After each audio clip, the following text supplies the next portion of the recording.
Vamos de inmediato a comenzar nuestra agenda. ¿Cómo le va? Bienvenido. ¿Cómo anda?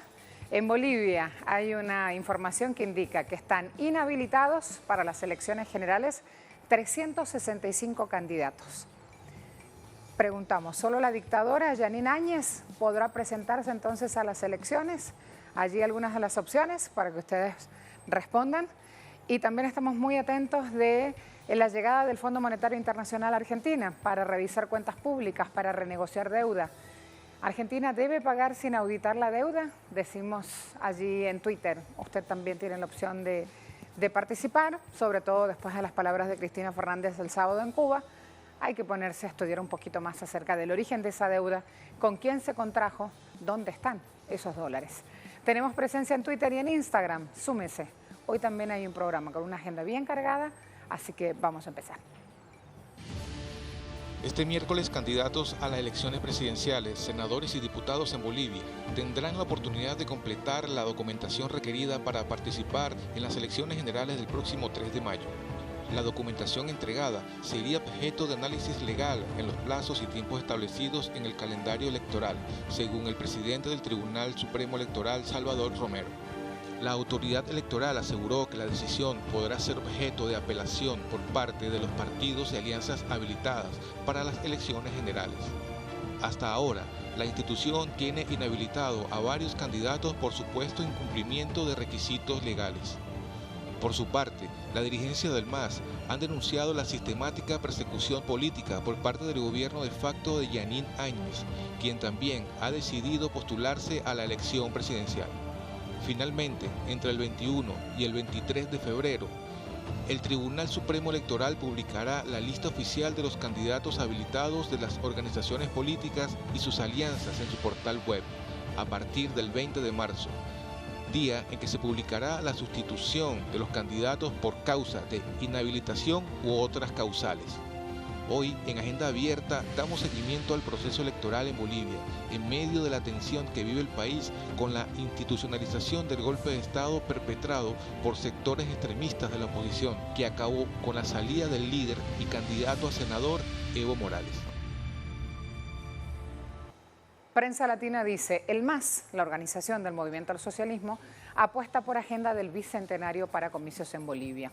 Ese binomio político es Luis Arce, David Choquehuanca, Arce presidente, Choquehuanca vice. Este movimiento político quiere o busca poner su atención en el sector de los jóvenes con la participación protagónica que viven en el proceso de cambio.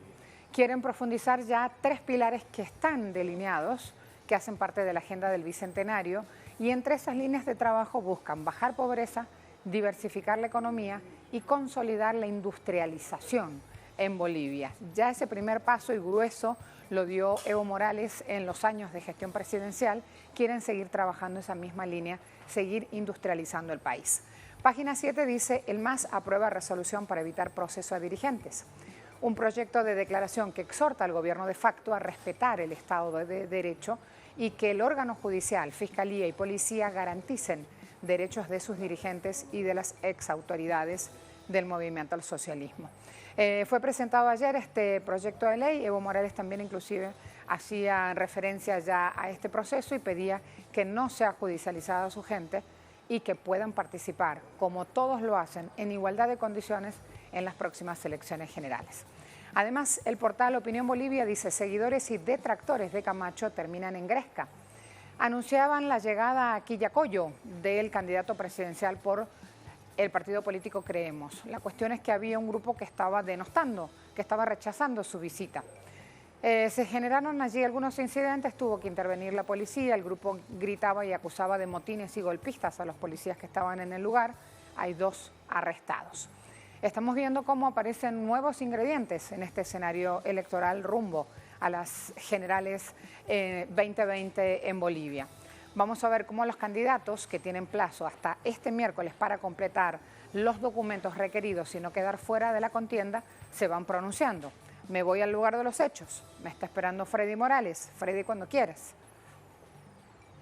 Buenos días.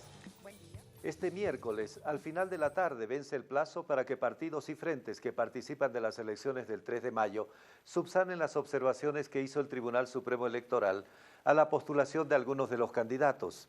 Este proceso, que tradicionalmente fue rutinario porque se trata de presentar algún documento, incluso un número de teléfono celular de algún candidato, se ha convertido en una verdadera campaña de los sectores y partidos de derecha para tratar de sacar del juego electoral a representantes del movimiento al socialismo. Decenas de representantes de los partidos y frentes que participaron en el golpe de Estado reclaman la inhabilitación sobre todo de Evo Morales, cuyo movimiento político, el MAS, lo postula como candidato a senador por Cochabamba. De modo que Morales y otros candidatos del MAS no solo deben superar la presentación formal de algún documento, sino varias demandas de inhabilitación que ya fueron presentadas y otras que se anuncia se presentarán. El argumento principal es el requisito de residencia en el país. Se afirma, por ejemplo, que Morales, al estar 3 meses ya desde el golpe de Estado fuera del país, no puede ser candidato. Lo mismo se afirma del candidato a la presidencia por el MAS, Luis Arce, quien debe ir al Brasil cada cierto tiempo para chequeos médicos. Pero si ese de la residencia no funciona, hay muchos otros para demandar la inhabilitación. Incluso el Comité Cívico de Santa Cruz, muy activo en el golpe de Estado, ha anunciado que se movilizará a La Paz para presionar al Tribunal Electoral para que inhabilite a Morales, hayan o no argumentos para ello. Entre tanto, continúa la persecución judicial, también contra los representantes y candidatos del partido más grande de este país. Solo como ejemplo, el candidato presidencial Luis Arce fue incluido como acusado en un juicio por presunta corrupción abierto hace 4 años. Una fiscal lo incluyó como acusado solo horas después de que fuera designado candidato por el movimiento al socialismo. Gracias, Freddy. Me voy a mostrar un tuit de Evo Morales y luego nuestro interrogante en Twitter. A través de la red social, el expresidente Evo Morales indicaba: las y los bolivianos tenemos que generar condiciones para que las elecciones sean un verdadero escenario de reencuentro, donde se respete la pollera, la huipala, la corbata y podamos convivir como hermanos, valorando nuestra diversidad sin odio ni racismo. Así entonces, las imágenes que acompañan este elemento que a través de red social Twitter, Evo Morales mostraba al mundo. Inhabilitaron, decíamos, en Bolivia 365 candidatos para las próximas elecciones. Solo la dictadura Yanine Áñez podrá presentarse. Ustedes están respondiendo a este interrogante y la mayoría dice: así actúa la derecha, 57,1% de los participantes. Áñez igual a Trump, 21,4%, y quieren proscribir al MAS, 21,4%. Recién comienza la votación. Vayan sumando opiniones, mientras ya nuestro invitado también para hablar de temas electorales de Bolivia, Juan Carlos Pinto, nos acompaña, analista político y experto en temas electorales. Juan, bienvenido, ¿cómo te va?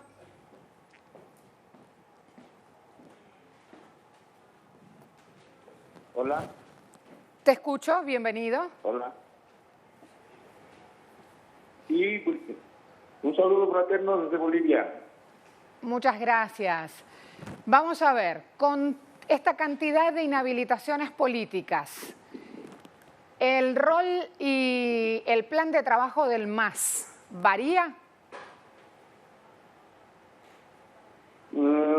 Mira, el MAS es uno de los partidos históricamente mayoritarios de este país y no le falta gente que pueda reemplazar a esta representación.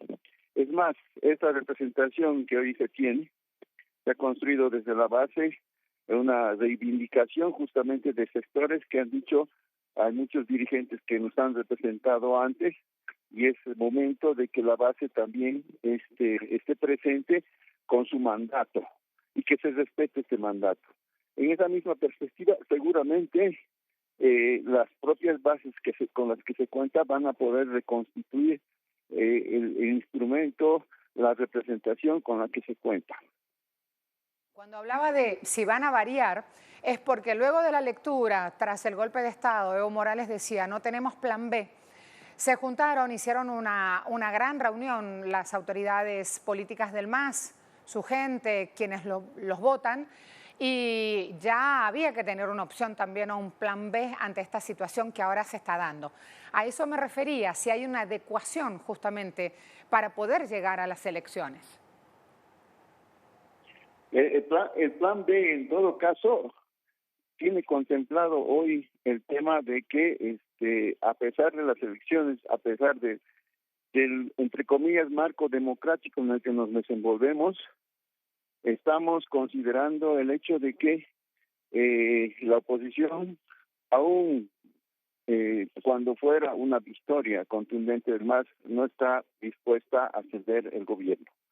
Y esa perspectiva es la que se está trabajando también con la gente, en el sentido de que ya no estamos viviendo la situación de los 14 años pasados, sino una nueva situación de golpe de Estado permanente.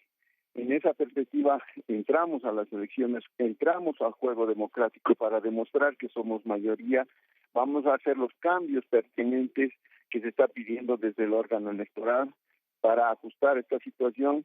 Asumimos que existe un liderazgo en retaguardia, pero muchos liderazgos en curso de construcción justamente producto de esta coyuntura, pero creo que lo que tenemos que alertar es que estamos en una situación prácticamente de enfrentamiento y de guerra en la que no podemos ceder espacio y tenemos que aprender la lección de lo que acaba de ocurrir en estos meses. Es que esbozaste allí o nos planteaste un término que es muy interesante de abordar y es golpe de Estado permanente.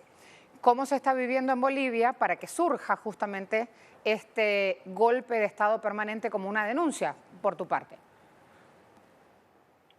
Pues eso es lo que estamos viviendo desde el abierto golpe de Estado realizado por el actual presidente de facto y el ejército y la policía, que han generado los muertos, heridos y detenidos que tenemos en el país, pero que no ha cesado ahí. Desde entonces, y a pesar del supuesto llamamiento a elecciones, no han cesado las detenciones. Hace poco, Camacho, uno de los candidatos, líder cívico, se presentó en Quillacollo, fue abucheado y la gente que silbó fue apresada por la policía. Y ese es el clima, entre comillas, electoral. De todas formas, estamos asumiendo que justamente la población boliviana, aquella que tenía un grado de descontento por las diversas situaciones de estos 14 años, se ha dado cuenta que no tienen alternativa dentro de esos 6 frentes que hoy se están presentando. Su única alternativa es justamente la represión, la contención y finalmente acudir al bolsillo de la mayoría de los bolivianos para contener la crisis que ya está entrando al país, producto de haber violado el plan económico de gobierno que se ha tenido durante estos 14 años. Así entonces las cosas, hoy a la tarde, ¿qué escenario podrían estar viendo, Juan? Hoy se están haciendo las reuniones, se han contemplado todos los temas posibles de poder absolver en esta situación, pero seguramente hoy también abundarán en reuniones los niveles de dirección y decisión, viendo las alternativas que se tienen. Mientras tanto, creo que estamos asumiendo que siempre debe estar en perspectiva el plan de que estos señores, ante la inviabilidad de sus propias candidaturas, acudan a intentar inviabilizar la candidatura del MAS. En ese sentido, intentar bloquear la democracia, en definitiva, porque no vivimos en democracia hoy, pero ellos quieren asumir que el sentido común de la gente asuma que la democracia es cuando se cumpla la voluntad de ellos y no de la mayoría. Juan, muchas gracias. A ustedes las gracias. Adiós. Hasta luego. Red social Twitter, tenemos este interrogante. Vamos a verlo. Tienen tiempo todavía para seguir participando. Solo la dictadora Jeanine Áñez podrá presentarse si hay 365 candidatos inhabilitados para las próximas elecciones. Y hoy a la tarde vence la presentación de los recaudos, imagínense. Así actúa la derecha, la opción que mayor cantidad de votos encuentra. Igual son muy poquitos votos, acá tenemos 19 nada más. 57.9, Áñez igual a Trump 15.8 y quieren proscribir al MAS 26.3. Déjenme ver si son estos 19 votos o nos vamos moviendo un poquito más. Allí tienen la posibilidad entonces de seguir participando. Vamos también a tener presente que hoy hay una conmemoración especial. Los niños cada vez son más vulnerables a ser reclutados y usados por grupos armados a medida que los conflictos se vuelven más brutales, intensos y generalizados en todo el mundo. Señaló UNICEF y la oficina del representante especial del secretario general de ONU que los niños y los conflictos armados tienen en este momento o levantan gran preocupación. Día Internacional contra el uso de niños soldados, hoy, 12 de febrero. Decenas de miles de niñas y niños son empleados como combatientes por 61 grupos o ejércitos en conflictos en 20 países en el mundo, de acuerdo con la Organización de las Naciones Unidas. Por la conmemoración del Día Internacional contra el Uso de Niños Soldados, se indicó que tanto niños como niñas continúan siendo reclutados, secuestrados, forzados a combatir o trabajar para grupos militares o fuerzas armadas. El compromiso internacional para poner fin al reclutamiento y la utilización de niños en los conflictos armados llevó a la liberación y reintegración de más de 5.000 menores en 2017. Una vez liberados, aún deben enfrentar el complejo y largo proceso de reintegración en sus comunidades, un paso decisivo para su bienestar que también contribuye a poner fin a los ciclos de violencia. La Universidad de Naciones Unidas asentó que muchos de los niños participan en grupos armados por factores ajenos a ideología, incluyendo por seguridad física y alimentaria, por redes familiares y de amigos y por incentivos financieros. Titulado Acorralado por el conflicto, participación infantil con grupos armados en los conflictos contemporáneos, el informe se basa en investigaciones de campo y 3 casos de estudio. El documento resaltó que la comunidad internacional mantiene una comprensión obsoleta y poco realista de cómo los grupos armados reclutan niños y mantienen su participación, así como de la manera en que los niños los abandonan y de sus perspectivas de reintegración en contextos inestables. Notimex.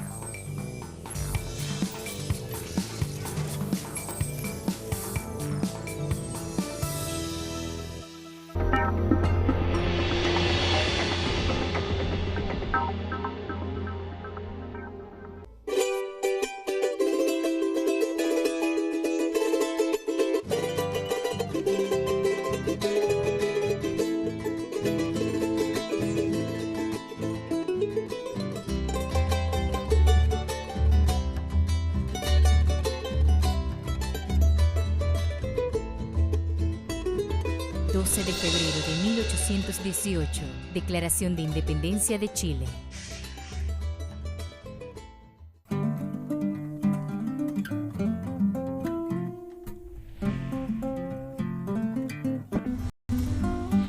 Los hombres, los jóvenes, los niños también empezaron a sabiendas de que no podían pagar, porque el problema fue esa relación tan especial de la señora Lagarde, la ex titular del Fondo Monetario, con el presidente Mauricio Macri.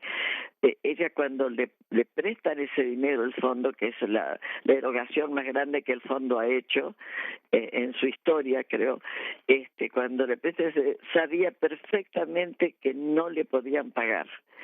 Entonces, todo lo que se ha hecho es la preparación, una preparación porque es una especie de guerra silenciosa de la que no se habla mucho, de preparar todo un escenario por si sucedía lo que sucedió, que Macri fue derrotado. Entonces dejaron así un Estado que ustedes no se imaginan, ni siquiera han pagado a los organismos internacionales. Es decir, es tierra arrasada realmente, pero arrasadísima, diría yo. Territorio minado, porque cada vez que abren en algún ministerio comienzan a investigar la situación, van encontrando cada vez más elementos del desastre en todos los aspectos que se ha dejado. Entonces, frente a esta situación, creo que hubo la promesa de un apoyo, hubo este viaje por Europa, se trató de lograr el apoyo, pero bueno, ustedes saben cómo son estas cosas. Vamos a ver las promesas de Georgieva de expresar que había entendido la situación por una parte, y por la otra, bueno, esta pulsión de los acreedores externos. Se había logrado avanzar tanto el gobierno de la provincia de Buenos Aires, al que le dejaron la deuda más grande en la historia también de esa provincia, tanto como el gobierno nacional, se encuentran en una situación muy compleja, además hay una presión popular, pero sobre todo contra el fondo, contra los acreedores, contra todo esto que está sucediendo. Yo digo que es muy difícil la situación, muy compleja, pero el gobierno está decidido, porque ya habían dicho que la prioridad que tenía que enfrentar este gobierno era el hambre, y la realidad está demostrando que es imposible pagar nada mientras en un país como Argentina haya miles de niños que puedan morir por desnutrición, como ya están muriendo. Entonces, toda esta situación es muy, yo diría que es una catástrofe social que ha dejado este hombre, una catástrofe económica y una catástrofe en materia de seguridad y defensa, porque los acuerdos que se han firmado tanto en el tema de la deuda externa como en seguridad y defensa son realmente acuerdos como para dar lugar a la colonización o a la entrega del país. Esta es la realidad, Marcela, que estamos viviendo. Entonces, en este momento, la llegada del fondo, bueno, una cantidad de organizaciones se han pronunciado. También la red de intelectuales y artistas en defensa de la humanidad ha hecho un trabajo serio, no constructivo en el sentido de colaborar ante esta situación, ante la situación del país, la trágica situación del país, y también estos movimientos que se están haciendo para decir al fondo, no, acá hay un pueblo que ha dicho no se puede pagar. Lo explicó muy bien la presidenta Cristina Fernández de Kirchner, lo ha explicado muy bien ahora el presidente Alberto Fernández. Toda esta ¿quién responde por la fuga de capitales? El fondo violó sus propias normas para ese préstamo. Entonces es el fondo el que tiene que ver por qué actuó de esa manera y dar una solución a este país, porque ellos violaron sus normas y violaron también la aceptación de la fuga de capitales masiva. Estela, quiero ir sobre un punto y de paso allí un respirito. Cristina Fernández, actual vicepresidenta del país, expresidenta de la Nación, el sábado en Cuba, en la presentación de su libro que se llama Sinceramente, le exigía al FMI una eliminación sustancial de la deuda por considerar que este préstamo otorgado a Argentina fue ilegal. Exacto. Cuando ella da las declaraciones, cuestiona la actuación del Fondo Monetario Internacional, pide investigar para qué el organismo prestó esta plata a Argentina durante el gobierno de Macri del 2015 al 2019. Cristina Fernández lo que dijo, y lo estoy diciendo a todo el mundo, en verdad, porque tú al ser argentina conoces estas palabras de cerca, pero no todo el mundo está al tanto de estas declaraciones que, repito, dio en La Habana. Cristina Fernández dijo, en los últimos 4 años se entraron dólares para que se fueran más dólares. Y esta es una práctica que está prohibida por la Carta Orgánica del FMI. Este crédito estamos hablando que es el que nos tiene ahogados a los argentinos, y también quiero ver si tengo ese sonido como para rememorarlo y recordarlo, porque el lunes nosotros aquí lo mostramos en pantalla de Telesur. Esa Cristina Fernández planteando claramente que lo que hizo el Fondo Monetario Internacional, y estoy leyendo la transcripción de sus respuestas, Sí. comprometiendo el 60% de la capacidad prestable del FMI, es ilegal. Creo que esto es fundamental y es la base para entender también si Argentina tiene que pagar así y además en tiempo y forma esta deuda que se considera ilegal porque ese dinero se fugó. Sí, es un discurso extraordinario que dio la presidenta. Yo lo tenía precisamente acá en pantalla, pero no lo veo y me parece muy bueno que lo hayas leído porque fue clarísimo.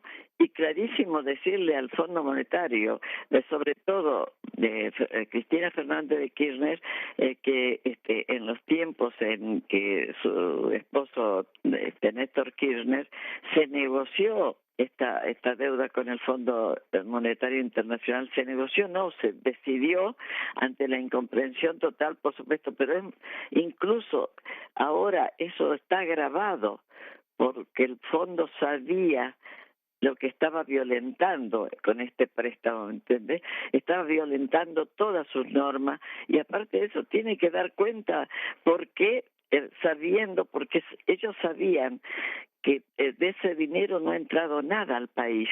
No ha entrado nada al país, eso está comprobado. Entonces, lo que también está exigiendo Cristina hace muy bien, la vicepresidenta hace muy bien en presentar el tema en su profundidad, en la realidad de lo que hay detrás de este tema. Y creo que esto también es lo que ha dicho de alguna manera en los últimos días en sus conversaciones, explicado por qué, porque no ha dado una explicación cuál fue la razón de dar este golpe. Yo te diría que en realidad uno ya sabe cuál es la razón, porque el papel del Fondo Monetario y de todos es dejar los estados, devastar un estado para que sea mucho más fácil el proyecto de apoderamiento de nuestros países, que es el que está trazado para este periodo histórico. Entonces vienen con los planteamientos económicos que ellos, los préstamos que pueden hacer, es para asfixiarnos después, apretarnos el cuello. Se jactan de estar asfixiando a Venezuela, se jactan de estar asfixiando a Cuba, se jactan de estar asfixiando. ¿Por qué no nos van a asfixiar a nosotros también? Entonces, esta es la situación real. Creo que el discurso de Cristina es un discurso para la historia porque marca exactamente cuál es la situación. Esto también referido a otros préstamos que ha habido, porque claro, la deuda se ha disparado, es la deuda más grande que se ha tomado en la historia del país en tan corto tiempo. Y esto no es un error del gobierno de Macri, es una imposición para dejar el país en las condiciones que lo dejó, que sea casi imposible levantarlo y volverlo a poner como un país con su soberanía, con su independencia económica, como se había pensado de los tiempos del presidente Néstor Kirchner y desde los tiempos de la integración de América Latina. Entonces, no es que esto está es un error del gobierno ni sabían perfectamente, la señora Lagarde sabía perfectamente que este gobierno no podía pagar nada, entonces, y no iba a pagar nada, y además sabían de la fuga de capitales porque el fondo sabe de inmediato todo lo que está pasando en un país. ¿Hola? Gracias, Estela. Tengo lista la información. Ahí estamos mostrando imágenes. Eso es material preparado por Impacto Económico. El lunes lo pusimos en nuestra pantalla. Voy a mostrar imágenes justamente de lo que sucedía en Cuba y luego declaraciones de Cristina Fernández. Cristina Fernández exigió, les decía, eliminación sustancial de la deuda por considerar que el préstamo otorgado a Argentina fue ilegal. Esto es fundamental de entender. Las imágenes, las declaraciones, este discurso al cual aludía nuestro invitado se dio en La Habana, en Cuba. Cristina Fernández presentó allí su libro que se llama Sinceramente. Ella pidió investigar para qué el FMI le prestó capital a Argentina, porque dijo, en los últimos 4 años se entraron dólares para que se fueran más dólares y esta es una práctica prohibida por la Carta Orgánica del FMI. El FMI transfirió 44.149 millones de dólares, restan ser enviados 12.400. Sin embargo, el nuevo gobierno presidido por Alberto Fernández ha dicho que no va a pedir esa suma, 12.400 millones de dólares, porque busca un acuerdo con nuevas condiciones. Declaraciones de Cristina Fernández el sábado pasado en La Habana. Y por lo menos debería establecer una quita sustancial porque se hizo un préstamo por afuera de la historia del Fondo Monetario Internacional, comprometiendo el 60% de la capacidad prestable del organismo multilateral, y por otro lado se hizo violando las obligaciones que tiene el propio Fondo Monetario Internacional. ¿Cómo que el Estatuto del Fondo Monetario Internacional prohíbe hacer quitas? También prohíbe que se den préstamos para la cuestión cambiaria y permitir fugar el dinero con el está prohibido también. Así de clarito. Carolina Silvestre, desde Buenos Aires, jefa de corresponsalía en Argentina de Telesur. Cuando quieras, Carolina, vamos con información. Un saludo para ustedes y para toda la audiencia de Telesur. Y efectivamente ya se encuentra en la República Argentina la misión del Fondo Monetario Internacional, que encabeza la secretaria adjunta del Departamento del Hemisferio Occidental, Juli Kozak, y la acompaña Luis Cubedu, que es el encargado de hacer el seguimiento del caso de la República Argentina. Esta visita de la misión del fondo se da en el marco de múltiples protestas en la República Argentina. Hoy en la ciudad de Buenos Aires, organismos de derechos humanos, movimientos sociales, partidos políticos y sindicatos convocaron a manifestarse en contra del Fondo Monetario Internacional y para exigirle a este organismo financiero que se haga responsable de la deuda que tomó la República Argentina durante la administración Macri.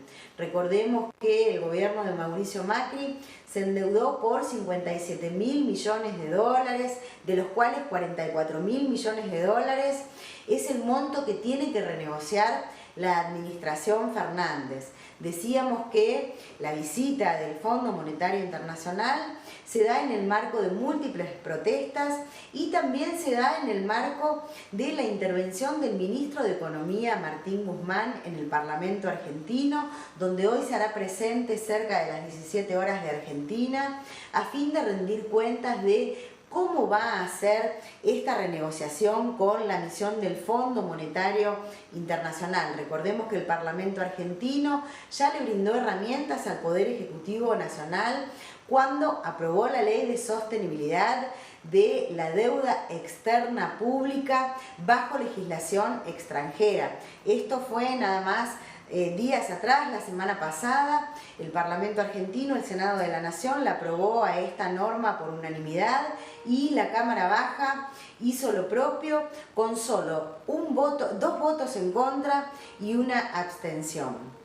Esta renegociación de la deuda externa tiene múltiples apoyos. No solo la apoya el Parlamento argentino, incluida la oposición, por supuesto, habida cuenta de la descripción del tipo de votación que estábamos comentando minutos atrás, sino además también recordemos que el presidente Alberto Fernández realizó una gira por Europa donde mantuvo encuentros con distintos mandatarios de países que son miembros del Fondo Monetario Internacional. Bueno, pues bien, estos países se comprometieron a brindarle un apoyo irrestricto a Alberto Fernández a fin de darle tiempo para poder implementar políticas que recuperen la economía de la República Argentina y una vez que la economía argentina esté recuperada, que es la condición para poder pagar la deuda externa, primero hacerse cargo y asumir la deuda interna, la crisis que dejó Mauricio Macri durante los 4 años de su gestión, implementando políticas neoliberales. Por tanto, cuenta con apoyo de países miembros del Fondo Monetario Internacional para poder lograr un buen acuerdo para la República Argentina con el Fondo Monetario Internacional y con el apoyo del Vaticano. El Papa Francisco, recordemos que no solo se ofreció para mediar con el organismo financiero, sino además también mantuvo un encuentro con la titular del Fondo Monetario Internacional, donde coincidió también la visita del ministro de Economía de la República Argentina, Martín Guzmán. En esa situación, el Papa Francisco dejó en claro a este organismo que los países que tienen deudas con el Fondo Monetario Internacional no pueden pagarlas con el sacrificio insoportable de los pueblos. Entonces, todo indica, y los especialistas en la República Argentina también dan cuenta de esto, que el gobierno de Alberto Fernández va a lograr un buen acuerdo con el Fondo Monetario Internacional a fin de poder recuperar la economía argentina y reprogramar los pagos, las fechas de los pagos que se había comprometido el gobierno de Mauricio Macri, como decían los parlamentarios cuando debatían el proyecto que mandó el Poder Ejecutivo de manera irresponsable.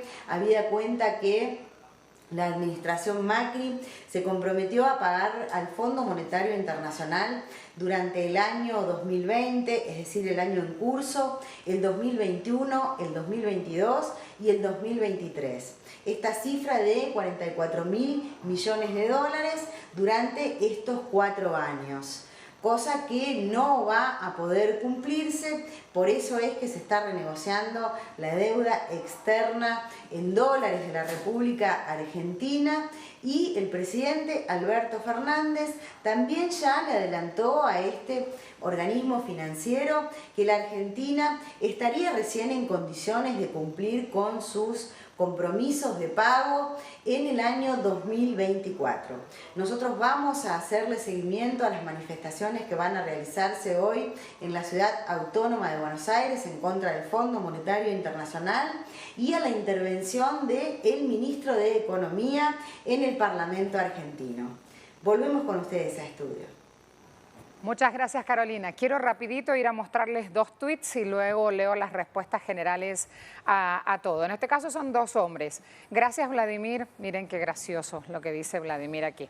Y luego Alex Roda, que ahí también voy subiendo el link para que lo puedan ver. Vladimir Cedeño, desde México.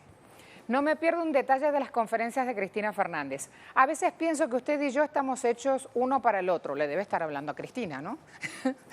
Vladimir, mira que este humilde médico te busca y no te encuentro. Un besote, como dice Ricardo Montaner, hasta la cima del cielo. ¿Qué es esto, Vladimir? Dios santo, ¿esas pasiones enciende Cristina? Luego, Alex Roda, ahora con un tono mucho más serio. Es una obligación que el gobierno argentino audite la deuda y si no encuentra un uso legal de los recursos, se tiene que penalizar a los que hicieron mal uso de esos recursos. Y el FMI debe reconocer dichos delitos y no exigir su pago a Argentina. Ahora sí, me voy a respuestas generales a nuestro interrogante en Twitter. Vamos a verlo. FMI llega hoy a Buenos Aires para revisar cuentas públicas y renegociar deuda. Preguntamos, ¿Argentina debe pagar sin auditar la deuda? Fíjense, no es mayoría en la cantidad de respuestas, 85.7%. Sí, dice un poquito más del 10.9%, y sume su respuesta, lo dejé allí con la idea de darles espacio a ustedes para que puedan ir contestando otras cosas como han ido sumando ustedes otras informaciones, para que escriban un poquito más. Así cerramos este tema que tiene que ver con Argentina y me voy a hablar temas que tienen que ver con Venezuela. Nos está esperando nuestro corresponsal. Leonel Retamal, bienvenido. Victoria de José Félix Rivas, 206 años, y el pueblo venezolano sale a la calle. ¿Es así? Así es, Marcela, ¿qué tal? Buen día, te saludo. Para el día de hoy está planificada una movilización del sector juvenil de Venezuela. Esto que tú ya mencionaste, este hito histórico en Venezuela es acompañado por lo que se llama Gran Marcha de la Victoria de la Juventud y se conmemora también el Día de la Juventud aquí en Venezuela. Entonces, sectores ligados al PSV, a la juventud del PSV y también a otros partidos políticos, pero también organizaciones sociales que están abocados a trabajar con la juventud, van a salir a marchar el día de hoy serán recibidos por el presidente Nicolás Maduro durante la tarde. Y la idea, bueno, es revelar el papel importante que tiene este sector de la sociedad que ha estado activándose constantemente durante el último tiempo en diversas movilizaciones. Uno de los casos más particulares que tiene puesta la vista el Estado en ellos es a través del Plan Chamba Juvenil, un plan de trabajo para jóvenes que los incorporan distintas actividades, pero también con actividades recreativas, actividades de estudio. Hay trabajos, hay campañas y programas de capacitación para jóvenes, por lo tanto hay bastante preocupación en atender sus necesidades de este sector etario y también ir generando trabajo político con ellos. La marcha de hoy tiene como vocación también decir que los jóvenes están por la paz, están por la soberanía de Venezuela y están por la defensa de su país ante los distintos hechos de sabotaje, de desestabilización.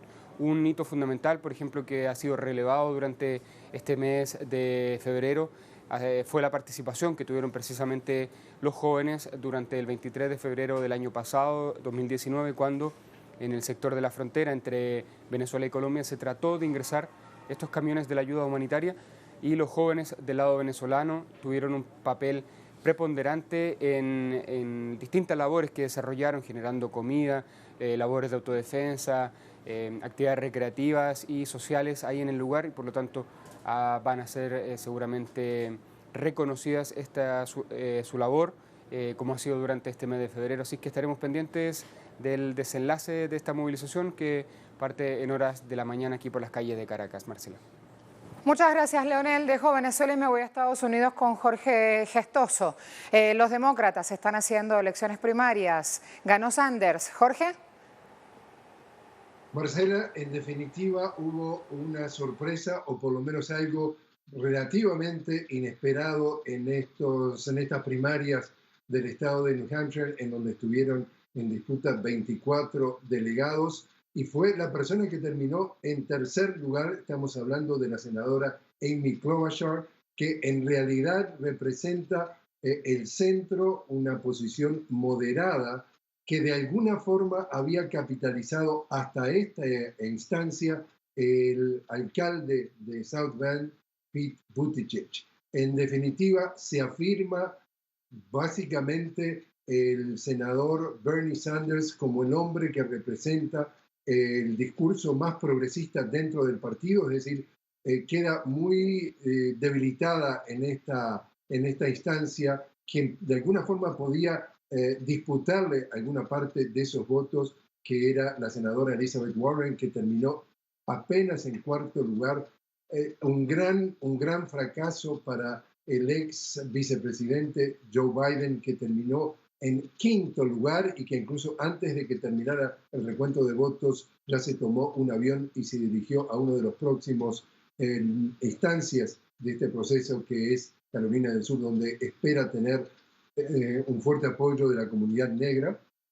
Pero lo que es importante es desde el punto de vista estratégico, Sanders entonces se queda con el discurso claramente más revolucionario, más progresista, más izquierdista, más socialista, y realmente el hecho de que empiece a haber una segunda persona que empieza a disputarle el discurso de centro, el discurso entre comillas moderado, todo estamos hablando en términos relativos de aquí de Estados Unidos, como es Amy Klobuchar a Pete Buttigieg, realmente pasa a ser un elemento a tener muy en cuenta. Una senadora que lo ven haciendo todo prácticamente, entre comillas, a pulso, con muy pocos recursos, pero que realmente luego del debate que se realizó aquí en los Estados Unidos, en New Hampshire, el viernes, logró un gran éxito, una gran visibilidad, y eso le trajo grandes frutos. Lo que sí te digo, entonces, Marcelo, un elemento muy importante nuevo, también en lo que tiene que ver con el panorama del Partido Demócrata, es el ex alcalde de la ciudad de Nueva York. Estamos hablando de Michael Bloomberg, el sexto hombre más rico del mundo con $60.000 millones de capital. Lleva gastado casi $300 millones en publicidad, ha tapizado todos los medios, ha inundado todos los medios con anuncios a toda hora, y ya a nivel de alguna de las encuestas, como es de la Universidad de Quinnipiac, lo pone como la tercera persona con más posibilidades de ganar la elección de noviembre, y entonces son muchos los que dicen que, dadas las etiquetas que le quieren poner a los dos candidatos que hasta ahora van en primer lugar, estamos hablando de Sanders, estamos hablando de Buttigieg, a Sanders por socialista, a Buttigieg por gay, el único hombre que podría aguantarle un mano a mano, ya sea por su poder económico y por un discurso moderado y una trayectoria que aparentemente tiene menos trapos sucios que los de Trump, podría ser entonces Michael Bloomberg, aunque todavía no ha participado en ninguno de estos debates, recién lo haría la semana próxima. Así que la situación en Marcela muy fluida y tenemos que seguir atendiendo muy de cerca a ver cómo está evolucionando desde el punto de vista de quién podría llegar a ser el nominado de los demócratas. Solamente hubo 24 delegados y también todo eso es muy importante para poner en perspectiva. Lo que está en juego acá es quien llegue a 1.990 delegados. Entre los caucuses, o sea, las asambleas de Iowa, y lo que sucedió ayer, entonces, estas primarias del estado de New Hampshire, apenas representan el 4% en dos estados que son prácticamente blancos, en donde no hay población prácticamente afroamericana y muy pocos hispanos, que pueden tener, sobre todo la población negra que participa más activamente a la hora de votar, puede tener un factor principal en atender y en atraer a alguno de estos candidatos. Volvemos contigo. Muchas gracias. Gracias a todos. Será hasta mañana.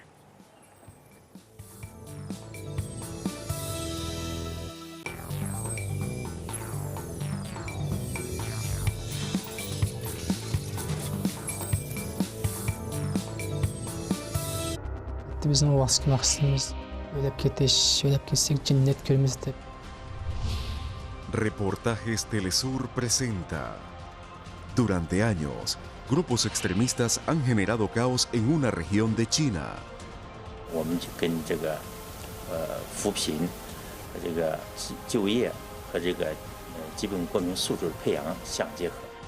La lucha contra el terrorismo en Xinjiang. Sábado, por Telesur.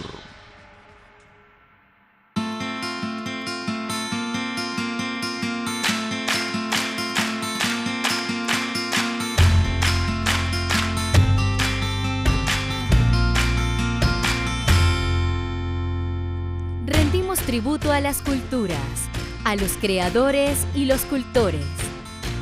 Arte, diversidad, tradiciones, costumbres. Eso somos. De lunes a viernes, solo por Telesur.